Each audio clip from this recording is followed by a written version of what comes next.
ada yang kita instruksi di presiden gitu. Segala sesuatu anu yang berhubungan keramaian itu dilarang. Sebaiknya di rumah aja dam. Nah, kasihin ke corona.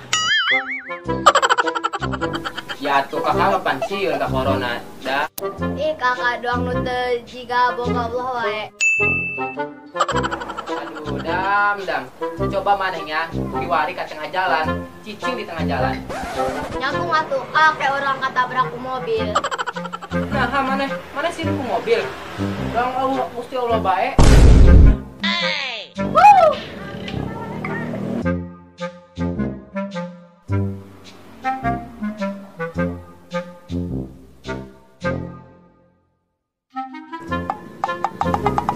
Duh, ngabuburit ka mana inya? Kak Chandra mau corona deh. Kak Chandra corona deh. Dah, gimana dah? Kesulitan di Kak Chandra. Terus naon dah di Kak Chandra? Gak sengaja ngabuburit, tapi Kak Chandra nasi Kak corona. Kak corona? Cemen amat Kak Chandra. Ayo tuh sareng urang.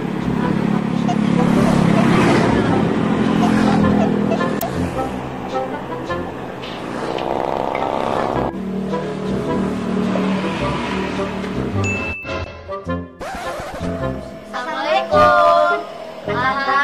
Kak. Kak. Aenon deui dam. Bopa. Aenon Bob. Ayo tuh urang beli. Aduh. Males ku Bob ya tuh kakak mah pensiun ke corona. Astagfirullah Kak. Yang seharusnya kakak takuti itu bukanlah corona. Terus apa dong? Yang seharusnya kakak takuti itu adalah kakaknya cinta, dianya enggak. Corona wayahna tong indit ka mama